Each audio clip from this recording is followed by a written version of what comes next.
Hey, Portrait Success Group. I thought I would share with you just a little nugget about the portrait that you see here on the screen and how not how I processed it. We did a lot to it, but two key things that I thought I would share with you on this particular process. Number one is when the image was captured, the background, although it wasn't quite this dark, this has been vignetted, it was still a deeper tone background. So, and which is kind of what I thought my vision was, but once I saw it, I'm like, no, it just feels a little heavy. So I wanted to bring the key of this up. So I did a couple of things in Nick using our presets that I thought were just really helpful. So the first thing I'm going to do is I'm going to change the vignette on this particular image. So I'm going to go ahead and open Nick Color Effects and Color Effects Pro 5. And so this is one of the things I absolutely love about this particular software is especially like on the vignette, you can reverse the vignette. You can control the center and the outside independently. So what I did was I picked a more pointed light source vignette. I think it's C2 on my presets. I clicked on it, and of course it created a deeper tone vignette, which is what it's designed to do. But instead of doing that, I selected the center of the image. You can see over here on the right, I just clicked on that. And then now see when I say the center of the image, it's not so much the center of the image, it's the center of attention. So that would definitely be on her. So I clicked on that, and you can see that's where it put the lighter part of the image. And then I wanted to raise the key. So instead of using the deeper border, I simply drug this over. This is the outside part of the image. I drug it over to lighten the key of the image. I just love being able to control the inside and the outside separately. And then, of course, that's a little bit light inside, so I can pull it down independently and then create more of a mid to high key image. And it's just that simple and that fast. And that ability to be able to control that is just amazing to me. And of course, I can control the center size. I have several different size openings on my presets, but you can control it independently just using the center size. But there's what it looked like. Let me show you where it was. See that? And there it is. So I changed the key of the photograph. That was one of the first things that I did where I really felt like, okay, I like this image a lot better. The next thing I want to share with you, here's the kind of the result you're looking at here. The next thing I wanted to share with you is I felt like the background was still a little too sharp. I know it's busy. That was kind of the purpose. This background's got a very beautiful scene painted on it, but it was just a little too much. And so I wanted that. I'm going to click this off here, and you can see over on the left side, if you look at this, and let me go in just a little bit, you can see how much sharpness is here. And then when I click on what I'm going to show you, you'll see how it shallows that depth of field back down. And so I've been shooting some with my Canon 85-1.2 lens. That's not what I did with this particular portrait. But my point is I'm just loving that, getting back to that shallower depth of field. But so much of that just looks artificial. It's like when softwares do it, or when techniques, you see it on Zoom and you see it other things. It's like cutting the person out and throwing the background out of focus. It doesn't blend properly. And you can see over here on this right side, if you look down on the right, you can see what I applied and then how I kind of brushed out a little bit of it. And I'm going to show you what I did in just a second. But if you even look at her shoulders, like look at her back shoulder, right? Look at it there it is, sharp. That's the way it was captured.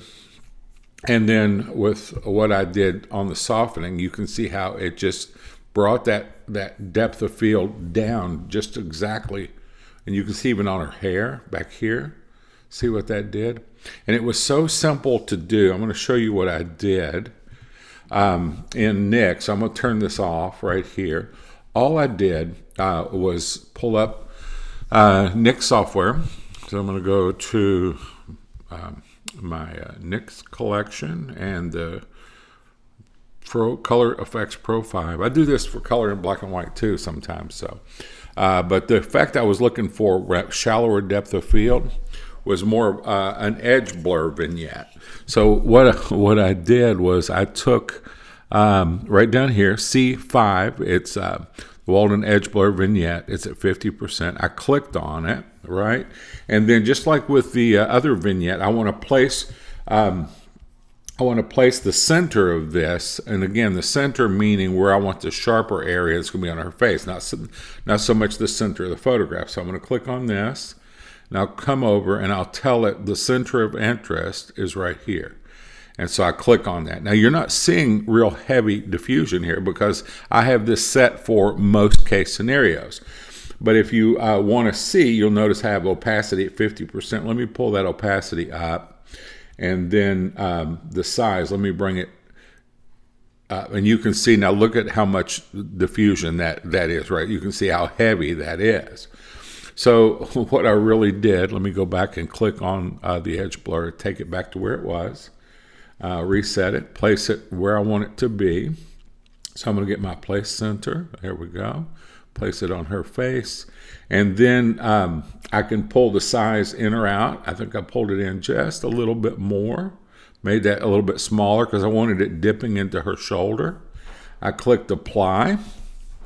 And then when it applied it to the image, which you're seeing happen right here, it's applying what we just did to the image. Right, okay. Then I added a layer mask. Just click on the bottom right, you'll see a layer mask.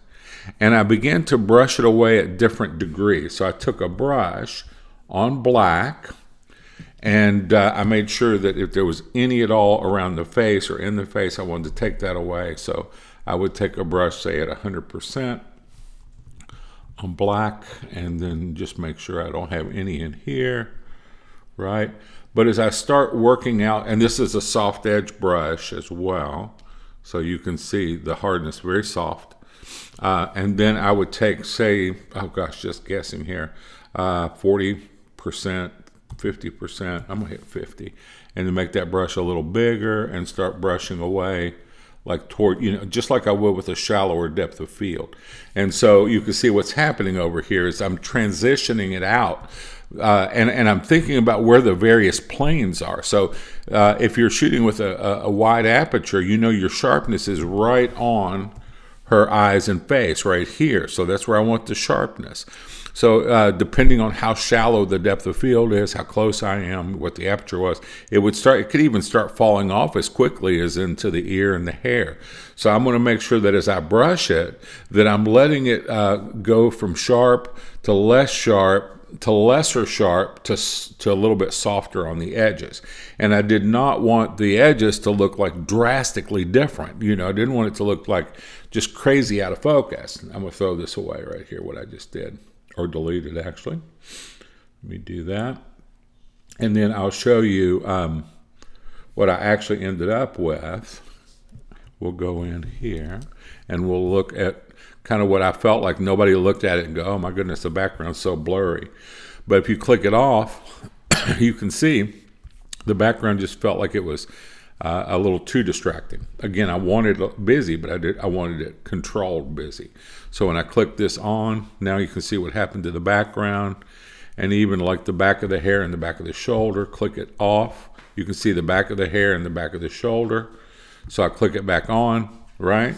And then, of course, once I get it the way I want it, I'd rather it be a little bit heavy so that if I choose to, I can pull this opacity back on this layer. So once I have it erased to where it kind of blends the way I want it to be, I can pull the opacity back and not hurt the flow of the softness, because that's already been accomplished through the layer mask and the brush. And so so those are two key changes on this image. Was I changed the key of it, kind of a reverse vignette, and then I created kind of a shallow depth of field. So hopefully that's some information that will be helpful to you.